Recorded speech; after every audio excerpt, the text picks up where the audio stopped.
اللهم صل على سيدنا محمد يا رب صل وسلم دائما أبدا على حبيبك. اس نے تمہیں بنایا کسی مقصد کے لیے، وہ مقصد ہے آزمائش.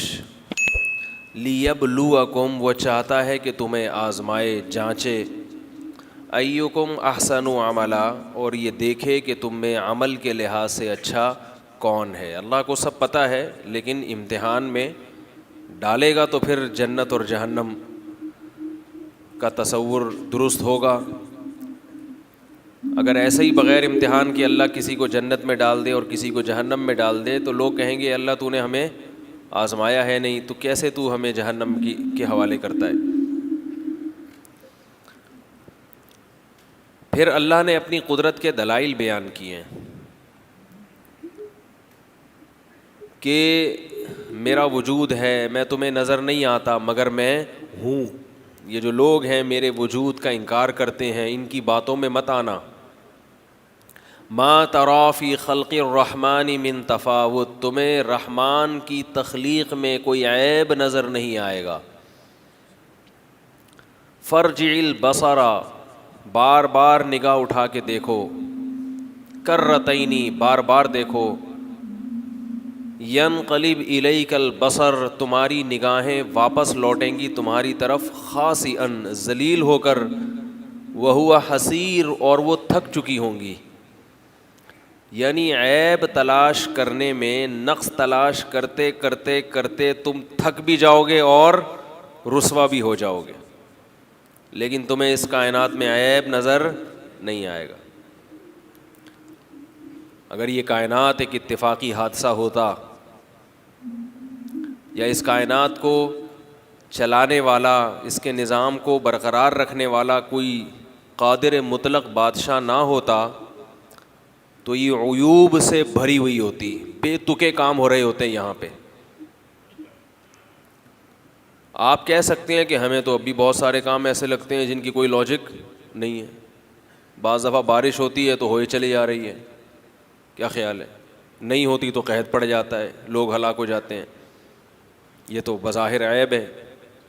ہوتی ہے تو کراچی بہہ گیا، W11 ڈوب گئی، آتی ہیں نا خبریں. بھائی اگر کوئی ہوتا تو اتنی بارش دیتا کہ جتنی ضرورت ہے زمین کو، اس کے بعد روک لیتا. کیا خیال ہے بھائی؟ بعض لوگوں کے ذہن میں شیطان یہ وسوسے ڈالتا ہے. ایک تو میں بیان کرنے بیٹھتا ہوں اصلاحی، لیکن پھر وہ اشکال اور جواب اور اشکالات اور جوابات پہ بات چلی جاتی ہے. اشکال ہوگا پھر جواب ہوگا. اس کی وجہ یہ کہ میرے ذہن میں یہ بات آ رہی ہوتی ہے کہ جب شیطان اس چیز میں ان کو کنفیوز کرے گا نا تو آگے کی باتیں بھی سمجھ میں نہیں آئیں گی. کیونکہ مسئلہ سارا پچھلے ہفتے بتایا تھا نا، مسئلہ سارا ابا کا ہوتا ہے. سارا مسئلہ ہی کہاں سے خراب ہوتا ہے؟ ابا سے. اور آج میں آپ کو بتاؤں گا مسئلہ سارا کہاں سے خراب ہوتا ہے؟ شیطان سے. شادی میں رکاوٹ ابا، لڑکی کے ابا. سب سے بڑی کباب میں ہڈی کون ہوتے ہیں شادی کے معاملے میں؟ ابا. اور دین پہ چلنے میں جو سب سے بڑی رکاوٹ ہے نا وہ ہے شیطان. وہ الٹے سیدھے وسوسے دماغوں میں ڈالتا رہے گا کہ بھئی یہ ہے تو پھر یہ کیوں ہے، ہم تو دیکھتے ہیں غلط بھی ہو رہا ہے دنیا میں. تو یاد رکھو، میں ایک مثال سے بات سمجھاتا ہوں. ایک مثال سے ہمارا مقابلہ کس سے ہے؟ وہ لوگ جو اللہ کو نہیں مانتے. ان آیات میں اللہ انہی سے خطاب کر رہا ہے نا کہ جو نہیں مانتے ان کو اللہ چیلنج کر رہا ہے کہ اس کائنات کی وسعتوں میں غور کرو گے تو تمہیں اللہ سمجھ میں آئے گا. تو ہم انہی سے خطاب کرتے ہیں، اور شیطان بھی ہمیں انہی کی فہرست میں داخل کرنے کی کوشش کرتا ہے. ہمیں کھسکاتا ہے کہ تم بھی ادھر ہی جاؤ، انہی کی باتیں سنو، وہی صحیح باتیں کر رہے ہیں. تو دیکھیے، اگر آپ کو ایک دیوار کھڑی ہوئی نظر آ گئی، اس میں اینٹیں ترتیب سے جڑی ہوئی ہیں، ترتیب سے اینٹیں جڑی ہوئی ہیں، پلستر بھی ہوا ہوا ہے اس کے اوپر. اب اگر دو قسم کی بحثیں یہاں شروع ہوتی ہیں. ایک شخص یہ کہہ رہا ہے کہ یہ دیوار خود سے کھڑی ہوئی ہے, اتفاقی حادثے کا نتیجہ ہے. یہ دیوار کیا ہے؟ بولو بھائی. اتفاق سے ہو گیا تھا. دوسرا کہہ رہا ہے نہیں بھائی کسی نے بنایا ہے اس کو. دیوار کبھی اتفاق سے, پہاڑ تو شاید ممکن ہے ہوتے ہوں, دیوار میں تو آپ نے دیکھا ہوگا ایک اینٹیں خاص ترتیب سے جڑی ہوئی ہوتی ہیں, تو یہ پلستر بھی ہوا ہوا ہے. سمجھ میں آ رہی ہے بات؟ لیکن آپ اس پہ اڑے ہوئے ہیں کہ نہیں, وہ جو ہے نا, جو منکر ہے دیوار بنانے والے کا, وہ کہہ رہے نہیں خود سے ہوئی ہے. اور دلیل وہ یہ دے رہا ہے کہ اگر اس کو کسی نے بنایا ہوتا تو اس میں یہ عیب نہ ہوتا, یہ تھوڑی سی ٹیڑھی نہ ہوتی. کیا خیال ہے؟ اس کی جو ایک اینٹ باہر کو نکلی ہوئی ہے ایسے نہ ہوتی, بلکہ یہ پوری پلین ہوتی. اور اس دیوار میں یہ سوراخ بھی نہ ہوتا. یہ دیکھو اس میں دو بڑے بڑے سوراخ بھی ہیں. اور اس میں یہ والی اینٹیں تو ایک لیول کی ہیں, اوپر والی اینٹ تھوڑی سی پتلی ہے جو بالکل اس کے برابر نہیں ہے. اگر کسی نے بنایا ہوتا اس کو, کسی ذہین نے, اور ایسے مستری نے یا ایسے انجینئر نے ڈیزائن کیا ہوتا جو ماہر ہے, تو یہ ٹیڑھا میڑھا پن اس میں نہ ہوتا. اب چند عیوب جو اس کو نظر آ رہے ہیں اس کو وہ ہائی لائٹ کر رہا ہے اور دلیل دے رہا ہے کہ اس کو کسی نے بنایا نہیں ہے. آپ میں اگر عقل ہوگی, آپ نے ہمارے بیانات کچھ سنے ہوئے ہوں گے انشاءاللہ, تو اللہ کی رحمت سے امید ہے آپ اس کو یہ جواب دیں گے کہ بھائی دیکھ, تیری دلیل میں کچھ وزن لگتا ہے ہمیں, تھوڑا سا ٹیڑھی دیوار کیوں ہے, تھوڑا سا یہ اتنی چوڑی ہے اور اوپر والی اینٹ پتلی کیوں ہے, لیکن اس کی وجہ سے میں بنانے والے کا انکار کروں, یہ اتنی بڑی حماقت ہوگی کہ اس حماقت کا میرے پاس کوئی جواب نہیں ہے. کیونکہ اس کا مطلب یہ کہ چار اینٹیں بھی جو ترتیب سے لگی ہیں یہ بھی ہوا سے اڑ کے آپس میں, پہلی بات تو یہ اینٹ بنی کیسے, اس کو کھینچ کے یہاں لایا کون, اس ایک اینٹ کے اوپر دوسری اینٹ رکھی کس نے, پلستر کس نے لگایا, اور یہ دو اینٹوں کے درمیان جو خلا تھا وہ سیمنٹ سے کس نے بھرا. سیمنٹ میں اتنی عقل تھی کہ ہوا چلے اور وہ دو اینٹوں کے درمیان, بولو بھائی, وہ فل ہو جائے اور پھر اس کے اوپر ایک اور اینٹ آ کے دھڑام سے گر جائے. کیا خیال ہے؟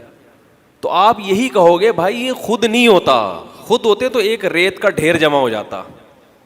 دیکھا ہوگا ریگستانوں میں بگولوں سے ریت کے ڈھیر بھی بن جاتے ہیں, پتھر بھی کچھ ایک جگہ جمع ہو جاتے ہیں, کچھ زمینیں پتھریلی ہوتی ہیں, کچھ میں مٹی کے ریت کے ڈھیلے بن جاتے ہیں. لیکن تعمیری کام جہاں بھی ہوگا وہ کسی کنسٹرکٹر کے بغیر نہیں ہو سکتا. یہ نہیں ہو سکتا بھائی. تو وہ کہے گا پھر یہ ٹیڑھا میڑھا کیوں ہے, تو آپ کہیں گے بھائی جس نے بنایا ہے نا, آپ اپنی دیوار پر قیاس کر رہے ہو, اپنے گھر کی دیوار پر. بنانے والے کے سامنے کیا کیا حکمتیں تھیں وہ آپ کی نظر میں نہیں ہے. یہ تو ہو نہیں سکتا کہ یہ خود سے بنی ہو, ناممکن ہے. دو اینٹیں کبھی خود سے آپس میں آ کے نہیں جڑی اور اتنی بڑی دیوار بن گئی. رہا یہ کہ تھوڑی سی کرو کیوں ہے, تو ہو سکتا ہے کہ بنانے والے کے سامنے کوئی حکمت ہو جس کی وجہ سے اس نے اس دیوار کو تھوڑا سا ٹیڑھا رکھا ہے. یہ بھی ممکن ہے اس کے پیش نظر کوئی حکمت ہو کہ اس نے ایک جو اینٹوں کی ایک رو ترتیب سے جا رہی تھی اس کے اوپر ایک چھوٹی اینٹ رکھ دی ہے. تو ہماری اس سے ملاقات ہوگی تو ہم پوچھ لیں گے بھائی ایسا کیوں بنایا. لیکن یہ اس کی علامت نہیں ہے کہ ہر وہ عیب جو ہمیں عیب لگے وہ حقیقت میں بھی عیب ہی ہو. کیونکہ اتنی بات تو یقینی ہے کہ جس نے بنایا ہے سوچ سمجھ کے بنایا ہے. سوچ سمجھ کے کوئی شخص بھی الٹے کام نہیں کرتا, یا تو وہ خود بے وقوف ہوگا. تو جس نے اس کائنات کو بنایا, ایک دیوار کا سسٹم اتنا پیچیدہ نہیں ہے اللہ کی قسم, جتنا اس کائنات کا ایک ایک ذرہ اس میں پیچیدگی ہے. تبھی سائنس ایک ایک ذرے کو پڑھ رہی ہے اور پڑھتی چلی جا رہی ہے.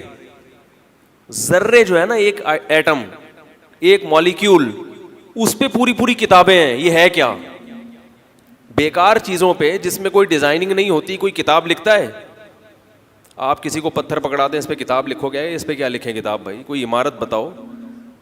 لیکن یہ حقیقت ہے کہ الیکٹران, نیوٹران, پروٹون کا جو ایک سسٹم ہے نا مالیکیول کے اندر, ایک ذرے کے اندر, ایک ایٹم کے اندر, مالیکیول کے اندر نہیں, ایک ایٹم کے اندر, تو اس کے اندر جو اتنا پیچیدہ سسٹم ہے, پھر اس پہ پازیٹیو چارج بھی ہوتا ہے اور نیگیٹو چارج بھی ہوتا ہے. جیسے نظام شمسی ہے نا, پورا ایک سورج مرکز ہے اور یہ سب گھوم رہے ہیں, ایسے ہی ذرے کو جب آپ توڑیں گے تو نیوکلیس نکلے گا اس کے اندر اور الیکٹران اس کے گرد گھوم رہے ہوں گے. اس الیکٹران کو وہاں سے ہٹانا یہ کسی کے باپ میں دم نہیں ہے. اس کو ہٹا دیں گے اس کی ماہیت چینج ہو جائے گی, اور ماہیت اور حقیقت چینج نہیں ہوتی. آپ دیکھ لو سونا, یہ جو جتنی بھی دھاتیں ہیں ان کو سونا بنانے کی کوشش کی. سونے کا جو فارمولا ہے نا گولڈ کا, بھائی گولڈ کا ایک فارمولا ہوگا نا کہ اس میں اتنے الیکٹران ہوتے ہیں اس کے اور اتنے پروٹون ہوتے ہیں, تو وہی اگر آپ کسی اور چیز میں لے آئیں گے تو گولڈ بن جائے گا. لیکن نہیں بن رہا. بن رہا ہے بھائی. ایک ذرہ لو کسی چیز کا, سائنسدانوں نے توڑ دیا نا ایک ذرے کو, خوردبینوں سے دیکھ لیا بھائی یہ ذرہ ہے, تو اس کے الیکٹران یہاں سے جوڑو ادھر لگا دو, کیا خیال ہے؟ ایسے جوڑ جوڑ کے سونا بناتے رہو, نہیں بنے گا. ہمارے استاذ کہتے تھے نا کہ ہم نے ایک دن استاد سے پوچھا کہ ہائیڈروجن ڈائی آکسائڈ جو ہے, 2 ہائیڈروجن کے 1 آکسیجن کے, اتنا آسان ہے پانی, تو ہائیڈروجن تو بہت ہے دنیا میں, آکسیجن بھی بہت ہے. یہ سائنسدان یہاں سے 2 ہائیڈروجن 2 آکسیجن پکڑ کے سلنڈر بھر کے تالاب بھر دیں. بھائی سلنڈر میں 2 ہائیڈروجن کے ڈالیں, ایک کیا کریں آکسیجن کا ڈالیں, اور آپس میں گرینڈر مشین چلائیں اس کے اندر. کیا خیال ہے؟ یا واشنگ مشین میں ڈال دیں یہ گیسوں کو, وہ جب گھومے گا تھوڑی دیر میں کیا ہو جائے گا؟ پانی بن جائے گا. نہیں بنے گا. اگر اتنا آسان ہوتا تو پانی کی کبھی دنیا میں کمی نہ ہوتی, کیونکہ آکسیجن بھی بہت ہے, ہائیڈروجن بھی بہت ہے دنیا میں. ان کو بھی اس ترتیب سے جوڑنا یہ کس کا کام ہے؟ اللہ کا. سائنس اگر جوڑے گی تو بہت ٹائم لگے گا, بہت مصارف خرچ ہوں گے اس کے اوپر. تو اتنی بات تو ہے کہ اس دیوار کو کسی نے بنایا ہے, باقی اس میں جو ٹیڑھا پن ہے, تو بھائی یہ ٹیڑھا آپ کو لگ رہا ہے, اس میں کوئی حکمت ہے؟ یہ جو سوراخ اس میں نظر آ رہے ہیں ممکن ہے جھانکنے کے لیے ہوں, دیکھنے کے لیے ہوں کہ دیوار کے پیچھے ہو کیا رہا ہے. جب آپ کے سامنے حکمت ہوتی ہے کسی چیز کی تو پھر آپ فیصلہ کر پاتے ہو کہ یہ صحیح ہے یا غلط. مثال کے طور پر آپ کسی گھر میں گئے, گھر عام طور پر کیا ہوتے ہیں؟ 1 بیڈ روم ہوگا, 2 بیڈ روم ہوں گے, لاؤنج ہوگا, ایک کچن ہوگا, واش روم ہوگا. آپ گئے جناب, اس میں کچن واش روم 3 ہیں 4 ہیں اور گلیاں بھی ہیں. ہم ایک رشتے دار کے گھر میں گئے تو گھر میں جیسی ہے گلیاں شروع, گھر کے اندر گیلری, گھروں میں تو گیلریاں تھوڑی ہوتی ہیں, کمرہ ایک یہاں پر ایک کمرہ یہاں پر, گیلری میں چلتے چلتے جا رہے ہیں ہم, کمرے آ رہے ہیں. جیسے اسکول نہیں ہوتے یا ہاسپٹل ہوتے ہیں, اس قسم کا گھر. میں نے کہا یہ کیسا گھر ہے یار, کچھ عجیب سا سوچیے, کوئی ہاسپٹل ہے یا بچوں کا اسکول ہے. پتہ یہ چلا کہ جوائنٹ فیملی ہے. تو بالکل الگ کرنے کے لیے نا دادا نے جو گھر بنایا ہے کہ بھائی سب کے راستے بھی کیا ہوں. اب ہمیں تو عیب لگ رہا ہے, جس کے سامنے یہ حکمت نہیں ہے وہ کہے گا یار یہ ایک ہاسپٹل زیادہ لگ رہا ہے, ڈپارٹمنٹ نہیں ہوتے جیسے اپارٹمنٹ جو ہوتے ہیں, عجیب سی. یعنی جوائنٹ فیملی میں ایسے گھر ہم نے نہیں کبھی دیکھے. انہوں نے اس لیے بنایا کہ ان کی نندوں کی آپس میں لڑائیاں نہ ہوں. تو ہماری نظر میں وہ عیب تھا, مگر انہوں نے جو حکمت سامنے تھی ان کے, اس کے حساب سے وہ عیب نہیں تھا.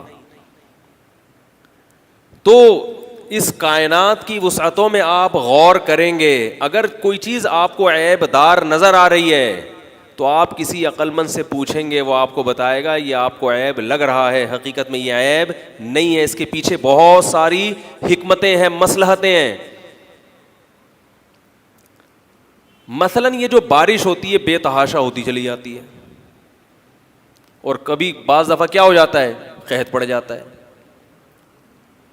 اگر اس کی وجہ سے کوئی اللہ کا انکار کرتا ہے کہ اس بارش کا نظام مینیج کرنے والا کوئی بھی نہیں ہے, اتفاقی ہے, اس پہ سب سے بڑا الزام یہ ہوگا کہ اگر یہ اتفاقی ہے نا تو جتنا نظم و ضبط اس بارش میں ہے اتنا بھی نہیں ہونا چاہیے تھا. بارش کا ایک ایسی کیلکولیشن ہے قدرت کی طرف سے, آپ کسی سائنٹسٹ سے پوچھیں وہ آپ کو بتائے گا, وہ کہے گا بارش کا سسٹم اگر بے تکا ہوتا اس زمین کا نظام تباہ ہو چکا ہوتا. بے تکی نہیں برستی بارش, بہت زبردست نظام ہے بارش کا. کتنے کلومیٹر فی گھنٹہ کی رفتار سے وہ قطرہ زمین کی طرف آتا ہے, پھر کن کن پرتوں سے گزر کے اس کی اسپیڈ کم ہوتی ہے, اور کہاں کہاں بارش زیادہ برستی ہے, زمین کے کن خطوں میں بارش کم برستی ہے. مری میں زیادہ بارش برستی ہے, کراچی میں کم بارش. اگر الٹا سسٹم ہو جائے, کراچی میں زیادہ اور مری میں کم, اگر یہ بارش کا کوئی پیچیدہ نظام نہ ہوتا, خود صحیح ہو رہا ہوتا, تو پھر بارش کو یہ نہیں ہوش کہ کہاں زیادہ برسنا ہے کہاں کم برسنا ہے. بلکہ بات یہاں سے ہم شروع کرتے ہیں کہ اتنا پانی آسمانوں میں جاتا ہی نہیں جتنی زمین کو ضرورت ہے.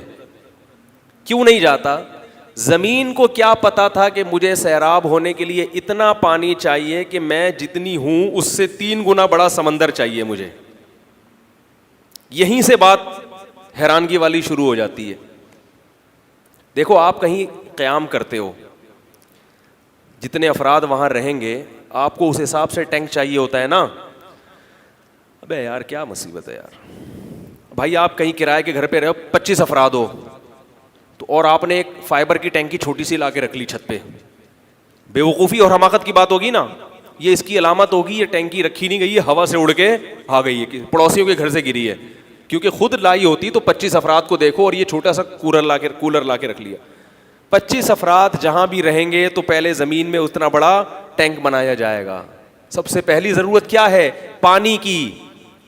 کرایہ مکان کا ہو نہ ہو گزارا ہو جائے گا, مالک مکان میں دم ہے تو نکال کے دکھائے, تعلقات کام آ جائیں گے. ہوتا ہے نا, بہت سے لوگوں کے پاس کرایہ نہیں ہوتا لیکن کرایہ کا گھر لے لیتے ہیں. وہ بہت لوگوں نے ایسا کیا ہے اور اب تک ہنسی خوشی زندگی گزار رہے ہیں اور زیادہ اچھی زندگی گزارتے ہیں. مالک مکان نکال ہی نہیں سکتا. مالک مکان بولے کہ بھئی یہ نکلو تو وہ کہیں گے اس کی کیا دلیل ہے کہ تمہارا گھر ہے یہ, کہ اس کی نوعیت ہی چینج ہو گئی, کاغذات بنا لیے جعلی. تو مالک مکان کہتا ہے فری میں رہ لو بھائی, لیکن یہ مان لو کہ یہ گھر کس کا ہے, میرا گھر. سب کچھ ہو جاتا ہے, پانی کے بغیر گزارا نہیں ہوتا. تو سب سے پہلے دیکھا جاتا ہے پانی آ رہا ہے کہ نہیں آ رہا, ٹینکر آئے گا کہ نہیں آئے گا. ٹینکر اگر آئے گا تو ٹینکر کے پیسے جیب میں ہیں بھی کہ نہیں ہے. بہت سے گھروں میں ٹینک نہیں ہوتا, لیکن وہ یہ دیکھتے ہیں کہ کوئی بات نہیں ہے, لیکن میری اتنی انکم ہے کہ میں ہر ہفتے پانی کا ٹینکر منگوا سکتا ہوں. تو اب کتنا بڑا ٹینکر منگوانا ہے یہ بھی آپ اپنے گھر کی آبادی دیکھ کے فیصلہ کرتے ہو. آپ کے ہاں 25 افراد ہیں اور گلاس میں پانی بھر بھر کے لا رہے ہو, یہ اس کی علامت ہے, یہ آپ نہیں لے کر آ رہے, یہ پڑوسیوں کے گلاس اتفاق سے بولو بھائی گر گیا. تو اب یہ بات خوب ذہن میں رکھیں کہ جتنی زمین ہے نا اس میں کتنے انسانوں نے بسنا ہے, زمین کے اندر کتنا پانی ہونا چاہیے. یہ قرآن میں اللہ کا ارشاد ہے قدر فیہا اقواتہا, اللہ نے جتنے انسانوں کو قیامت تک کے لیے پیدا کرنا تھا نا, ان کے پیدائش سے پہلے زمین میں یہ سارا ان کا راشن دال پانی کا انتظام کر دیا. اگر زمین میں 1 حصہ خشکی اور 3 حصے پانی نہ ہوتا تو خشکی زیادہ ہوتی, مثلا 50-50 ہو جاتا, آدھا پانی اور آدھی خشکی. تو جتنی بارشیں اب برس رہی ہیں اتنی نہ برستی, اور انسان کو جتنی مقدار میں پانی چاہیے اتنی مقدار میں پانی کی ضرورت پوری نہ ہوتی. ممکن ہے ابھی ہو جاتی, مگر اب جب آبادی بڑھے گی, ڈبل ہوگی, تو اس وقت قحط پڑ جاتا, اس وقت قحط پڑ جاتا. کیونکہ پانی جب زیادہ ہے پھر اس پانی کو کتنا ٹیمپریچر چاہیے. اگر سورج کا ٹیمپریچر بڑھ جائے, مثال کے طور پر آپ پانی بوائل کر کے پی رہے ہو, آپ نے بوائل کرنے کے لیے اسٹیل مل سے, وہ جو اسٹیل مل کی بھٹی سے آپ نے لیڈ لے لی, ٹھیک ہے نا, اور اتنی ٹیمپریچر آپ نے دے دیا کہ وہ دیگچی میں جتنا پانی تھا وہ کیا ہو گیا, غائب ہی ہو گیا. ڈاکٹر نے کہا تھا بوائل کر کے پیو, تو بھائی یہ گیس کے چولہے پہ رکھو, جتنا ٹیمپریچر چاہیے 100 ٹیمپریچر پہ جب جائے گا بوائل ہوگا, 5-10 منٹ ہوگا, چولہا بند کر دینا, تھوڑا سا پانی اس میں اڑ جائے گا, زیادہ تر آپ کے لیے پینے کا باقی رہے گا. آپ نے کیا کیا کہ وہ جس جتنے ٹیمپریچر پہ بھٹیوں میں لوہا پگھلایا جاتا ہے نا, وہ ٹیمپریچر پہ آپ نے پانی پکانا شروع کر دیا, دیگچی ہی پگھل گئی پوری. کیا خیال ہے؟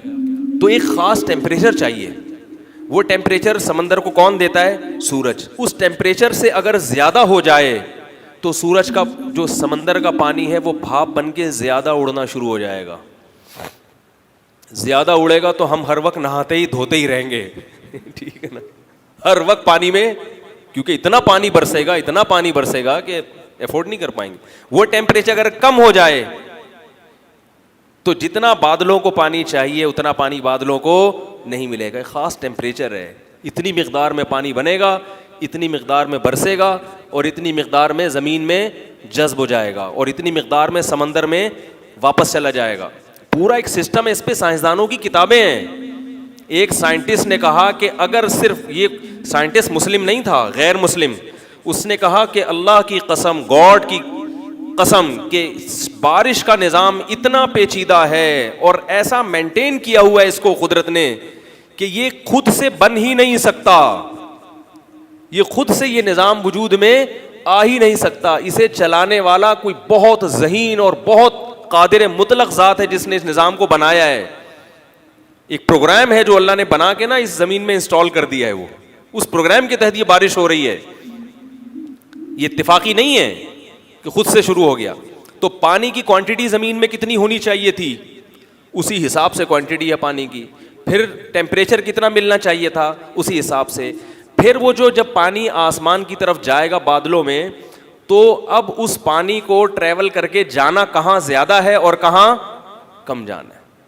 اکثر پہاڑی علاقوں پہ بارشیں زیادہ ہوتی ہیں. آپ مری چلے جاؤ, مری خط استوا سے دور ہے. لوگ کہتے ہیں نا خط استوا پہ بارشیں زیادہ ہوتی ہیں, جو ایکویٹر ہے یقیناً زیادہ ہوتی ہیں, لیکن جو مری ہے وہ ایکویٹر سے, ابے بول لیا کرو یار, دور ہے نا, اور کراچی ایکویٹر سے قریب ہے, لیکن مری میں بارشیں زیادہ. اور آگے جاؤ گے گلگت وغیرہ کے پہاڑی علاقوں میں تو گیا ہوں, 24 گھنٹے بارشیں ہی بارشیں, حالانکہ وہ اتنی ہائٹ پر ہے. میں گلگت کے ایک شہر میں گیا, ایک گاؤں میں گیا ہوں, 7 گھنٹے کی چڑھائی ہے گاڑی کی, مسلسل گاڑی چڑھتی رہتی ہے, 8-9 ہزار فٹ کی بلندی پر, اتنے اونچے اونچے. آگے پھر ننگا پربت کی پہاڑیاں شروع ہو جاتی ہیں, آپ نے دیکھی ہوں گی, وہ آسمانوں سے باتیں کرتی ہوئی پہاڑیاں, اتنی ہائٹ پر ہے وہ علاقہ. اور میں نے دیکھا ہے وہاں کہ اتنی ہائٹ پر سمندر کی چوٹیوں سے پانی, پہاڑوں کی چوٹیوں سے پانی ابل رہا ہے. حالانکہ اتنی فلیٹ میں جو سب سے اوپر رہتا ہے نا, اس تک پانی پہنچانا سب سے مشکل, کیونکہ موٹر کھینچ کے کہاں لے جائے گی سب سے اوپر, موٹر کو بل بھی زیادہ آئے گا. نیچے والے کے لیے سب سے آسان, نہیں بھی آ رہا بھائی محلے سے لے لو, نلکے سے بھر لو. اوپر والا کہے گا یار میں کہاں گھسیٹ کے لے کے جاؤں. تو ننگا پربت کی پہاڑیوں کی چوٹیوں پہ اللہ نے پانی پہنچایا ہے, اور وہاں پانی زیادہ پہنچایا ہے. ان پہاڑوں کو کھودے پانی نکلنا شروع ہو جاتا ہے. کیوں؟ بارشیں وہاں زیادہ ہو رہی ہیں. تو اس کا مطلب کوئی ہے ذات جس کو پتا ہے کہ بھائی کراچی والوں کو تو پانی مل ہی جائے گا, دریاؤں میں بہتا بہتا پھسلتا پھسلتا یہاں آ جائے گا, یہاں زیادہ بارشیں برسانے کی کیا ضرورت ہے, ادھر زیادہ برساؤ, کیونکہ اگر یہاں ہوئی وہاں نہ ہوئی ان کو پانی نہیں ملے گا. وہ جو ننگا پربت کی پہاڑیوں پر رہتے ہیں وہ کہاں سے آئیں گے کراچی پانی بھرنے کے لیے, 7 گھنٹے کی چڑھائی پہ چڑھیں گے. اور وہ ایسا پانی ہوتا ہے بڑا خاندانی پانی, بڑا خاندانی پانی ہوتا ہے. تو اب اتنی بات ہے کہ ایک ایک چیز کو اگر آپ دیکھیں اس میں ایک نظام ہے, ایک مینجمنٹ ہے. ایک سیل کو آپ توڑ کے دیکھیں اس میں پتہ چلے گا, دماغ کو دیکھو اس میں پتہ چلے گا. ایک اینٹ کچھ بھی نہیں ہے, ایک دیوار کچھ بھی نہیں ہے. انسانی دماغ ایسی چیز ہے جسے دماغ آج تک سمجھ سکا ہی نہیں, دماغ آج تک ڈیفائن ہی نہیں کر سکے دماغ کیا ہے. میں اگر اپنے بارے میں سوچنا چاہوں کہ میں کیسے سوچتا ہوں, قیامت آ جائے گی میں یہ بتا نہیں سکتا. اتنی عجیب عجیب چیزیں اگر بنی ہوئی ہیں اور اس میں عیب نہیں ہے. دماغ میں عیب آتا ہے نا, اتنی جو رگیں ہیں پیچیدہ, ان کو اگر آپ کھولیں نا, دماغ میں جو لائنیں بچھائی ہوئی ہیں اللہ تعالیٰ نے جن میں بلڈ سرکولیٹ کرتا ہے, باریک باریک لائنیں ہیں نا, اتنے باریک پائپ وہ بچھا دی اللہ نے, ایسے گھما گھما کے نا پورے, جیسے وہ نہیں پنکھے کی وائرنگ ہوتی, دیکھا ہوگا نا پنکھے کی وائرنگ, ایسے اللہ تعالیٰ نے اس کو گھمایا اور بنایا ان وائرنگ کو کس سے؟ روٹی سے. ماں روٹی کھاتی ہے, جو پریگننٹ ہوتی ہے نا ماں, وہ روٹی کھاتی ہے, اسی روٹی سے بچے کی جو دماغ کی جو لائنیں ہیں جن میں بلڈ سرکولیٹ کرے گا وہ بن رہی ہیں اور وہ لپٹ بھی رہی ہیں. اندر مزدور لگے ہوئے ہیں, جیسے پنکھے کی وائرنگ دیکھی ہوگی نا آپ نے, مزدور لگے ہوئے وہاں بیٹھ کے کیا کر رہے ہیں؟ لپیٹنے کا کام کر رہے ہیں, اور چھینی ہتھوڑے لے کے ڈینٹنگ پینٹنگ کا کام ہو رہا ہے. آنکھیں یہاں فٹ کر دو, کان یہاں فٹ کر دو, سارا ڈینٹنگ پینٹنگ کا کام ہو رہا ہے. کلر بھی ہو رہا ہے اندر ہی, کسی پہ بلیک کر دیا, اب وہ اندھیرے میں نظر ہی نہیں آ رہا. بچہ پیدا ہوا نظر ہی نہیں آ رہا, نرس کہہ رہی لائٹ جلاؤ گے تو نظر آئے گا بھیا. جب دانت نکلیں گے تو پھر یہ فیل ہوگا آپ کو, دانت سفید ہی ہوتے ہیں, پھر یہ فیل ہوگا کہ کچھ ہے. تو کسی پہ وائٹ کر دیا, کوئی ایسا پیدا ہوتا ہے کہ اتنا سفید کہ آدمی حیران ہو جاتا ہے, بھائی تھوڑا سا نیل ڈال دیتے فرشتے اس میں. تو اتنا پیچیدہ دماغ بنایا اور وہ کھوپڑی کے اندر فٹ کر دیا, اور پھر پمپنگ مشین لگا دی سینے میں.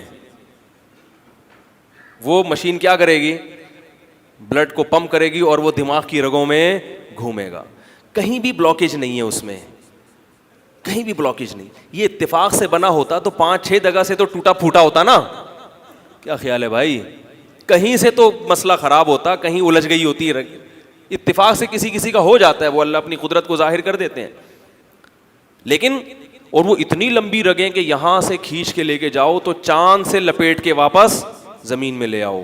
اتنی لمبی دماغ کی نسیں ہوتی ہیں جن کو ایسے ایسے جو ہے نا موڑ کے فولڈ کر کے ایک کھوپڑی کے اندر فٹ کر دیا گیا ہوتا ہے, اور 2 حصے کر دیے, ایک دائیں والا جو بائیں کو کنٹرول کرے گا اور ایک لیفٹ والا جو رائٹ باڈی کو کنٹرول کرے گا. اور وہ چلتا رہتا ہے ساری زندگی. کباب پراٹھے سے بنایا اللہ نے, ماں پراٹھے کھا رہی ہے, اس سے دماغ بن رہا ہے بھائی. کیا عجیب قدرت ہے بھائی. ایک دیوار خود سے کھڑی ہو سکتی ہے, اتنا پیچیدہ دماغ اللہ کی قسم خود سے نہیں بن سکتا. یہ بہت بڑا کبر ہے, تکبر ہے جو اس دماغ کو بنانے والے کا آپ انکار کر دو. ایسا دماغ بنایا اس نے کہ وہ دماغ خود پریشان ہے, یار میں کیا ہوں, ٹھیک ہے میں کیا ہوں. بعض لوگ بہت بڑی فلم ہوتے ہیں نا, کچھ لڑکے باتیں کر رہے تھے, یار وہ بہت بڑی فلم ہے. تو ہوتے ہیں نا کچھ محلے میں کچھ عجیب سے ہوتے ہیں, آپ کہتے ہیں یار تو بہت بڑی فلم ہے. تو بہت بڑی فلم وہ ہوتا ہے جس کو خود پتا ہو کہ میں بہت بڑی. ہمارے ایک دوست ہیں, ہم اسے کہتے ہیں یار تم بہت بڑی فلم ہو, تم انگلش فلموں کی, تم بہت بڑی انگریزی فلم ہو 3 گھنٹوں کی گانوں کے ساتھ. ایک دوست نے ہمارے کسی دوست کو تانا دیا, یار یہ مفتی صاحب یہ 3 گھنٹے کی انگلش فلم ہے اور وہ بھی گانوں کے ساتھ. میں نے کہا یار اس کا کیا مطلب؟ کہہ رہے انگلش فلم 3 گھنٹے کی ہوتی نہیں اور اس میں گانے ہوتے نہیں ہیں, لیکن یہ ایسی فلم ہے کہ انگلش بھی ہے اور ہے بھی, یعنی بالکل نہ سمجھ میں آنے والی فلم. کہ ایک تو انگلش فلم بہت سے لوگوں کو سمجھ میں نہیں آتی وہ, اور فلم بھی ایسی کہ 3 گھنٹے کی اور اس میں گانے بھی ہیں. حیرت کی بات ہے, گانے تو ہوتے نہیں انگلش فلموں میں. تو اسی طرح کہتے ہیں نا کہ یہ اتنی بڑی فلم ہے کہ اس کو خود بھی پتا ہے کہ میں بہت بڑی فلم ہوں. وہ واقعی بہت بڑی فلم ہوتی ہے جس کو خود پتا ہو کہ میں بہت بڑی فلم ہوں.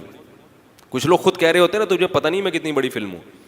تو یہ دماغ اتنی بڑی فلم ہے کہ اس کو خود پتا ہے کہ میں بہت بڑی فلم ہوں, کیونکہ یہ خود اپنے آپ کو, بعض لوگ کہتے ہیں نا یار مجھے خود سمجھ میں نہیں آتا میں کیا بلاؤں. تو یہ دماغ خود فیصلہ کرتا ہے کہ بھائی مجھے خود نہیں پتا کہ میں کیا ہوں, واقعی میں بہت بڑی. تو اتنا بڑا عجیب دماغ بنا دیا اور پورے جسم کو کنٹرول کر رہا ہے. وہ آپ کی انگلی میں کوئی سوئی چبھتی ہے, دماغ فوراً آرڈر کر دیتا. اور یہ دماغ صرف سوچتا نہیں ہے, محسوس نہیں کرتا, آرڈر بھی کرتا ہے. آپ نے جو بایولوجی جنہوں نے پڑھی ہے, ریفلیکٹ ایکشن کا ایک اصطلاح آپ نے سنی ہوگی کہ بعض دفعہ ایسا ہوتا ہے کہ دماغ میں کچھ پرزے اللہ نے ایسے لگا دیے ہیں کہ وہ ہم استعمال خود سے نہیں کرتے, وہ خود سے استعمال ہو جاتے ہیں.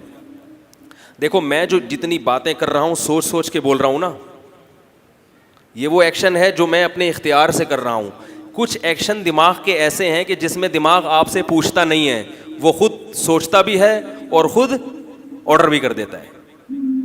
اتنا پیچیدہ سافٹ ویئر بھی اللہ نے دماغ میں انسٹال کیا ہوا ہے, آٹومیٹک طریقے سے کام کرے گا.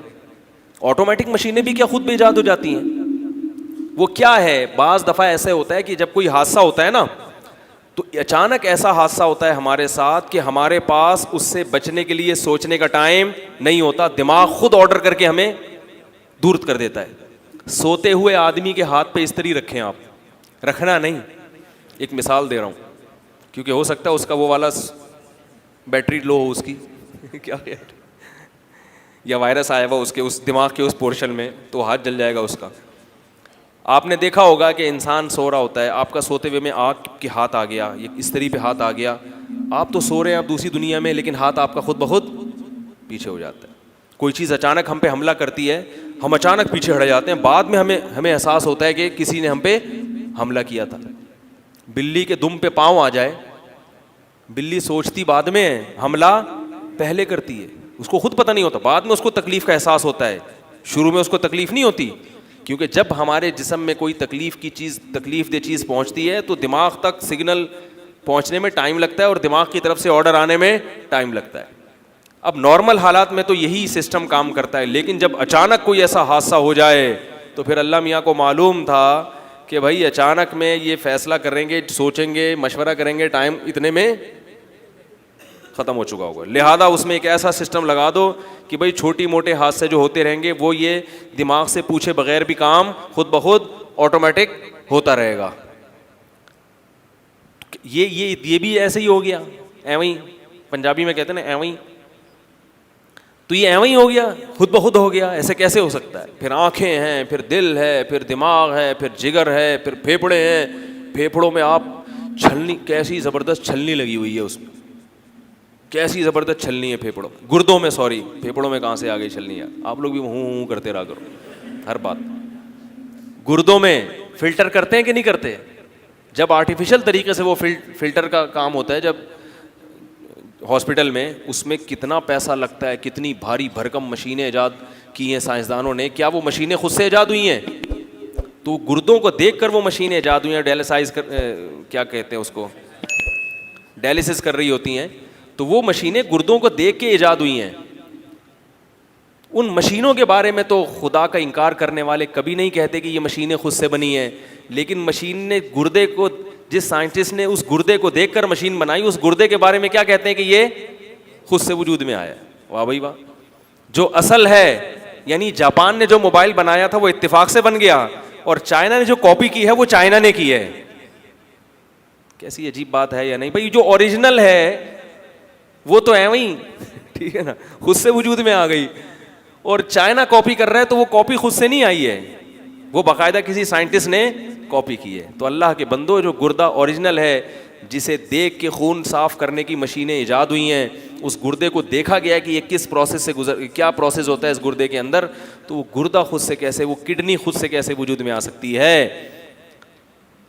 تو اب ہمارے پاس اتنے دلائل ہیں اور ہمیں ان چیزوں میں کوئی عیب نظر نہیں آ رہا. دل میں اگر عیب ہوتا تو ہر تھوڑے دنوں کے بعد آپ کو دل لے جا کے اس کی سروس کروانی پڑتی, اس کی ٹیوننگ کروانی پڑتی. موٹروں کا حال دیکھو, تھوڑے دن چلتی ہے, اس کے بعد کوئی نہ کوئی میکینک لگا ہوا ہوتا ہے اس میں. دل ماں کے پیٹ میں جب دھڑکنا شروع ہوتا ہے, دھڑکتے دھڑکتے دھڑکتے 90 سال گزار دیتا ہے وہ, کسی 90 سال, کسی کا 100 سال. ایک دفعہ بھی اس کو ٹیوننگ اور سروس کی ضرورت کہیں نہیں ہے کہ کھول کے پلگ پانے میں کچرا آیا ہوا ہے. ایسا اگر وہ خراب ہوتا ہے نا تو ہماری حماقتوں کی وجہ سے, کیونکہ ہم اللہ کے بتائے ہوئے قانون کے مطابق کھاتے نہیں ہیں, پھوڑتے ہیں. اللہ نے قرآن میں یہ فرمایا کلو وشربو, کھاؤ اور پیو. ہم اس آیت کا ترجمہ کرتے ہیں پھوڑو اور پھوڑتے رہو بس. پھوڑو کا کہیں بھی نہیں ہے قرآن میں, کھانے کا ہے تو کھاؤ تمیز سے چبا کے, اور روزے بھی رکھا کرو. تو یہ پھوڑنے کی وجہ سے کیا ہوتا ہے, اور میں نے ایک کسی ڈاکٹر سے سنا کہ دل جو اٹیک ہوتا ہے نا, اٹیک 15 سال پہلے, یعنی 15 سال سے دل کے ساتھ انسان غلط سلوک کر رہا ہوتا ہے, اس کے بعد جا کے یہ موٹر خراب ہونا, یعنی جس کو ہارٹ اٹیک ہوا ہے اس کا مطلب 15 سال سے یہ ایسی چیزیں کھا رہا ہے یا ایسی لائف اسٹائل ہے کہ یہ دل کو کیا کر رہا ہے, خراب کر رہا ہے. تو 15 سال دل پھر بھی برداشت کرتا ہے, یہ ایسے نہیں ہو جاتا اٹیک ہو گیا. 15 سال سے, اس میں بعض دفعہ انسان معذور ہوتا ہے, اس بیچارے کو پتہ نہیں ہوتا ہے کہ کیا ہو رہا ہے. لیکن نارمل آدمی کو 15 سال سے وہ دل کے ساتھ ناانصافی. یہ ایسے ہی ہے جیسے آپ اپنی جو گھر کی پمپنگ کی موٹر ہے نا پانی کی, اس کو آپ خراب کرنے کی باقاعدہ کوشش شروع کر دیں, اور اس پہ اور 15 سال کے بعد وہ موٹر جا کے کیا ہو, خراب ہو. تو ایسی موٹر جاپان کے کسی بہت ہی ماہر سائنسدان نے بنائی ہے. یہ جو کہتے ہیں نا موٹروں کی وارنٹی ہے, یہ وارنٹی جب ہوتی ہے جب احتیاط سے استعمال کریں. پھر تو کہتے ہیں کہ اس میں لکھا ہوتا ہے اگر آپ نے یہ بے احتیاطیاں کی تو پھر کوئی وارنٹی نہیں ہے. لیکن کسی سائنٹسٹ نے ایسی موٹر ایجاد کی, پانی پمپ کرنے کی, پانی کو سک کرنے کی اور آگے پمپ کرنے کی ایسی موٹر ایجاد کی جس میں لکھا ہو کہ اگر آپ نے اس کو غلط طریقے سے بھی استعمال کیا تو بھی جوانی میں, یعنی موٹر 30 سال تک تو ویسے بھی اس کو کچھ نہیں ہوگا, اور پھر جب آپ بوڑھے ہونا شروع ہوں گے تو بھی 15 سال آپ کو ٹائم یہ موٹر دے گی. کیا خیال ہے؟ آپ نے اس سے پانی پمپ کرنے کے بجائے گریس یا پیٹرول نکالنا شروع کر دیا, پھر بھی موٹر نے کتنا ٹائم دیا آپ کو, 15 سال. تو اس کا مطلب یہ موٹر عام سائنسدان کی بنائی ہوئی نہیں ہے, کوئی بڑا ماہر سائنسدان تھا بھائی جس نے یہ اتھارٹی بھی دی کہ بھائی غلط بھی استعمال کرو گے تو 15 سال یہ موٹر کھینچے گی, پھر بھی 15 سال کے بعد جا کے بند ہوگی. تو ایسی موٹر اللہ نے کہاں لگائی ہوئی ہے, دل میں. اور اللہ نے کہا اتنا خون ہونا چاہیے, وہ یہ خون ہو. ہم اس سے کیا پمپ کرنا شروع کرتے ہیں, گریس اور ڈیزل, کیونکہ الٹی سیدھی چیزیں کھا کھا کے خون کیا بن جاتا ہے, ڈیزل کی طرح ہو جاتا ہے, وہ اتنا خراب ہو جاتا ہے. پھر جا کے دل جو ہے نا وہ آہستہ آہستہ, کیونکہ ایسا گند کھا رہے ہیں, سگریٹ, پان, گٹکے اور لسی کے گلاس پی کے سو جاتے ہیں, اور انڈے پراٹھے صبح تو میں بھی کھاتا ہوں, رات کو بھی کھا رہے ہیں.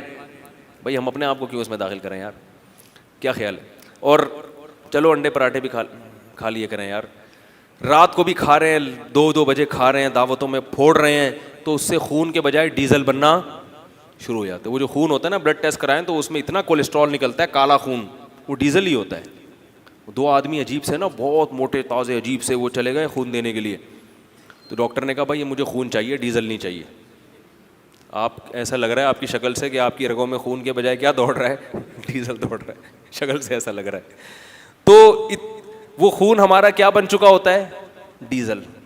وہ بھی 15 سال نکالتا ہے. پھر اس کے بعد دل کہتا ہے بھائی اللہ نے مجھے خون کی پمپنگ کے لیے پیدا کیا تھا, خون کو سرکولیٹ کرنے کے لیے پیدا کیا تھا, ڈیزل کے لیے پیٹرول پمپ ہے, وہاں جا تو وہاں سے بھروا لیا کر. تو یہ مشین خود سے بن گئی, اس میں کوئی عیب نہیں ہے. اس کو اللہ کہہ رہے ہیں ما تری فی خلق الرحمانی من تفاوت, تجھے رحمان کی تخلیق میں کوئی عیب نظر نہیں آئے گا. ایسا بنایا ہے اس نے, ایسا بنایا اس نے, اتنا خوبصورت ڈیزائن کیا. ایک دودھ سائنسدانوں نے ایجاد کیا ڈبے کا, اور ایک دودھ اللہ نے ماں کی چھاتیوں میں رکھا ہے. عیب کس دودھ میں ہے؟ ڈبے کے دودھ پہ ریسرچ کرو, ہر 1 سال کے بعد کوئی نہ کوئی سائیڈ افیکٹ اس کا سامنے آ جائے گا. ماں کے دودھ پہ سائنس ریسرچ کر کر کے تھک گئی. ما تری فی خلق الرحمن من تفاوت, اللہ کا یہ دعویٰ سورہ ملک میں کہ تمہیں رحمان کی تخلیق میں کوئی عیب نظر, بولو بھائی, نہیں آئے گا. یہ دعویٰ آج بھی قرآن کا سائنسدانوں کو چیلنج کر رہا ہے کہ نہیں نظر آئے گا تمہیں, اس نے تمہارے لیے اس کو بنایا ہے. ایک ایک چیز, آرگینک چیزیں کی طرف لوگ جا رہے ہیں نا. یہ جب یوریا ایجاد ہوئی ہے نا, کھاد, اتنی اس پہ واویلا مچا کے اتنا یعنی خوش ہوئے لوگ کہ اب جناب ایسی زبردست کھاد انسان نے ایجاد کر لی ہے, اب ہمیں گائے کے گوبر کی, بھینس کے گوبر کی ضرورت نہیں, اب بکریوں کی مینگنیوں کی ضرورت نہیں ہے. اب ہم نائٹروجن جو کھاد کا بنیادی جزو ہے وہ مصنوعی طریقے سے بنائیں گے, اور اس سے پودے نکلنا شروع ہوئے, پیداوار بھی ڈبل ہو گئی, پودوں کی شکلیں بھی بڑی اچھی, ایسے خوبصورت سیب ہے بڑے بڑے. دیکھیں ہیں نا آپ, جو یوریا کے جو سیب ہوتے ہیں یا یوریا کے جو پھل ہوتے ہیں کیسے خوبصورت بے داغ. لیکن جب اس پہ تحقیق ہوئی, پتہ چلا اس سے کیا ہو رہا ہے, کینسر پیدا ہو رہا ہے. کیونکہ جتنی تیزی سے گروتھ ہو رہی ہے, جب یہ چیزیں آپ کھائیں گے تو آپ کی سیل کی جو ٹوٹ پھوٹ ہے وہ بھی اتنی تیزی سے ہوگی, وقت سے پہلے بالغ ہو جائیں گے, اور وہ بے تکے طریقے سے آپ کی جو سیل کی جو اللہ نے اینٹوں کی رکھی ہے نا, ایک اینٹ کے اوپر دوسری اینٹ, دوسری کے اوپر یہ بے تکی ہونی, پھر کہیں ایک اینٹ وہاں سے نکل گئی, ایک اینٹ یہاں سے نکل گئی. اب چونکہ انسان کی اینٹوں کو کھڑا کر رہا ہے تو اس میں ٹیڑھا میڑھا, ایک اینٹ یہاں سے نکل رہی ہے, ایک اینٹ یہاں سے نکل رہی ہے, ایک پھوڑا. کینسر یہی تو ہے, ہمارے جو سیل ہیں نا وہ بڑی ترتیب سے جڑے ہوئے ہیں. جب اس میں بے ترتیبی ہوتی ہے تو رسولی نکلنا شروع, یہاں سے پھوڑا وہاں سے پھوڑا, کیونکہ بے تکے طریقے سے بڑھنا شروع ہو جاتے ہیں آپ. اللہ نے ایسا ہماری دیوار کو بنایا ہے کہ پیدائش سے لے کے 90 سال تک ایک خاص اسٹائل سے بڑھتا ہے انسان, ایک عجیب تناسب. جیسے جیسے بڑھ رہے ہیں آنکھیں بھی بڑھ رہی ہیں, اسی حساب سے کان بھی بڑھ رہے ہیں, ناک بھی بڑھ رہی ہے, اور ہماری اسکن بھی اسی حساب سے بڑھتی چلی جا رہی ہے. اب دیکھو اگر اس کائنات میں سسٹم نہ ہوتا, عیب ہوتا, تو بچہ پیدا ہوتا. اب بچہ ایسی چیزیں کھا رہا ہے جو اسکن کے لیے فائدہ مند نہیں ہے لیکن مسل کے لیے فائدہ مند ہے, تو اسکن اتنی رہ جاتی اور بچہ تھوڑے دنوں میں اپنی کھال کے اندر گھومنا شروع ہو جاتا. ہم ڈاکٹر کے پاس جاتے ہیں, ڈاکٹر صاحب ایسی چیزیں دو جو اسکن کو بھی بڑا کریں. کیا خیال ہے؟ یہ تو جیسے ایک تھیلا ہے نا, تھیلے کے اندر آپ نے ایک غبارہ رکھ دیا, اب اس غبارے کو پھلا رہے ہیں تو تھیلا تو اتنے کا اتنا ہی رہے گا, غبارہ پھول کے کیا ہو جائے گا, یا تو پھٹ جائے گا. اس کو جگہ چاہیے. تو اللہ تعالیٰ نے ہمارے اوپر ایک کھال کا تھیلا چڑھا دیا اور ایسا سسٹم رکھا کہ جیسے جیسے بڑے ہوگے تمہاری کھال بھی اسی حساب سے بڑھتی چلی جائے گی, اسی حساب سے بڑھتی چلی جائے گی, ہر چیز اسی حساب سے. تو بھائی یہ اس سے بہتر انتظام اور نظم و ضبط ہو نہیں سکتا, ناممکن ہے. ناک بھی اسی حساب سے بڑھے گی, آنکھیں بھی, پلکیں بھی.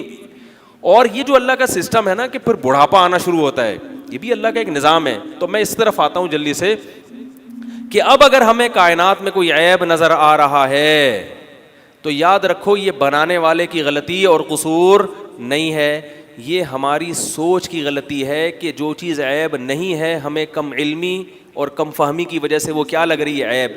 اگر عیب ہوتا تو دماغ میں کیوں نہیں ہے, بلاکیج کیوں نہیں ہے دماغ میں؟ تو ذرا سی بلاکیج ہو برین ہیمریج ہو جاتا ہے. اتنے سال تک وہ جو رگوں کا گچھا بنا کے کھوپڑی میں فٹ کیا گیا تھا وہ 50 سال 60 سال 70 سال 80 سال بغیر کسی ٹریٹمنٹ کے کیسے چل جاتا ہے؟ وہ جو اللہ نے ایک موٹر پمپنگ کی ہمارے سینے میں فٹ کی ہے وہ بغیر کسی ٹیوننگ اور کسی میکینک اور سروس کے پاس سروس اسٹیشن جائے بغیر یا اس کی سروس کروائے بغیر وہ کیسے 60-70 سال نکال دیتی ہے وہ مشین. اور وہ مشین کو ایندھن کس سے مل رہا ہے؟ روٹی سے, دودھ سے. دونوں میں کوئی مناسبت ہے؟ آپ یہ جو موٹریں ہیں جو پمپنگ کر رہی ہیں اس پہ روٹی ڈال تو چلے گی ہے؟ نہیں چلے گی, نہیں چلے گی. کیسا عجیب نظام ہے. وفی انفسکم, فرمایا اپنی ذات میں غور کرو. افلا تبصرون, کیا اندھے ہو تمہیں نظر نہیں آتا؟ تو اللہ نے قرآن میں یہ دعویٰ کیا ہے کہ لو کان البحر مدادا لکلمات ربی لنفد البحر قبل ان تنفد کلمات ربی ولو جئنا بمثلہ مددا. فرمایا سارے سمندر اگر سیاہی بن جائیں اور سارے درخت اگر قلم بن جائیں اور وہ اللہ کی تعریف کرنا شروع کریں ایک ایک چیز کے, اللہ تو نے آنکھ ایسی عجیب بنائی ہے, اس پہ کتابیں لکھنا شروع کریں کہ اللہ نے آنکھ میں اللہ کی یہ قدرت ہے, ناک میں یہ قدرت ہے, بالوں میں یہ قدرت ہے, انسان کی کھوپڑی میں اللہ کے یہ کمالات ہیں. اور پھر پہاڑوں کی طرف آؤ, پھر زمین کی طرف آؤ, پھر بارش کے نظام کی طرف آؤ. اللہ فرماتے ہیں سارے سمندروں کی سیاہی ختم ہو جائے گی اور سارے قلم گھس گھس کے ختم ہو جائیں گے, اور پھر ہم ان جیسے مزید سمندر بھی پیدا کر دیں یہ ختم ہو جائیں گے. ما نفدت کلمات ربی, مگر تیرے رب کی جو تعریفی کلمات ہیں اور تیرے رب کی تعریف میں جو کتابیں لکھی جائیں گی وہ تعریف کا کلمات ختم ہونے والے نہیں ہیں. تم خود کہو گے اللہ ابھی بہت کچھ باقی رہ گیا ہے, بہت کچھ باقی رہ گیا ہے. تو اب اس کے بعد بھی اگر کائنات میں کوئی عیب نظر آتا ہے, کوئی دیوار ہمیں ٹیڑھی میڑھی نظر آتی ہے, اس کا مطلب ہے کہ بھائی یہ ٹیڑھی نہیں ہے, ہمیں لگ رہی ہے. اس میں کوئی حکمت ہے جو ہمیں سمجھ میں, کچھ حکمتیں تو سرسری غور سے سمجھ میں آ جاتی ہیں, کچھ حکمتیں ایسی ہیں کہ وہ ہمیں سمجھ میں نہیں آتی.